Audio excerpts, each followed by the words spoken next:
If you could be friends with any famous artist in the world, who would it be? For me, it would be Vincent van Gogh, perhaps the loneliest painter in world history. He longed for a friend who truly appreciated his work, and I would want to be that friend. I would want to visit him in 1889 in France when he painted Starry Night, my favorite painting of all time. But I wouldn't just admire the artwork, I'd visit him in the mental hospital where he was staying when he painted it. And I would want to look through the same window at the starry sky, the very sky that inspired him to paint it. You see, Van Gogh struggled deeply with his mental health. He painted Starry Night during one of the darkest moments of his life, feeling completely alone. So if I could sit with him, I'd ask about his painting, what he was trying to express. Maybe he'd say, "Notice the swirling sky. It reflects my inner turmoil, my restless mind. The deep blues and purples show my sadness, but the bright yellow stars represent hope, light in the darkness." Well, I would ask him about the village below. It wasn't the village outside of his window. He must have made that up in his imagination. He even added a church steeple that resembled those from his homeland in Netherlands. Maybe he would tell me, "I long for home, but I feel like I can never reach it." well, what about that cypress tree in the foreground, often seen in cemeteries? It perhaps symbolized death and mourning. Maybe he would confess to me, "I feel death is near." at that moment, I'd want to give him a big hug and tell him, Vincent, your work matters. You matter. You are what's valuable. Van Gogh suffered from what I call approvalism, the painful pursuit of acceptance from others. If you know his backstory, you can understand why. His mother rejected him from birth. He was born exactly 1 year after the death of his older brother, also named Vincent. And instead of joy, his mother saw him as a painful reminder of loss. She was cold, distant, and unloving. You know, the most painful rejection a person can experience is from their own parents. Psychology talks about it in attachment theory. Children need love. They need protection and validation, and when they don't receive it, they starve for attention, even if it's negative. Van Gogh spent his entire life starving for love.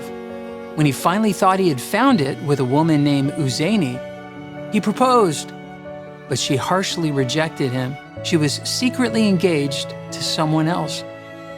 Heartbroken, he wrote this to his brother Theo.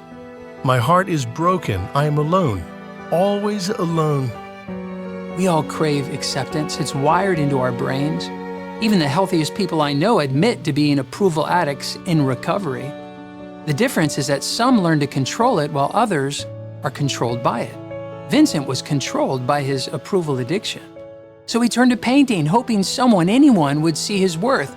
But the art world, well, they rejected him. Critics mocked his work. Galleries refused to display his paintings.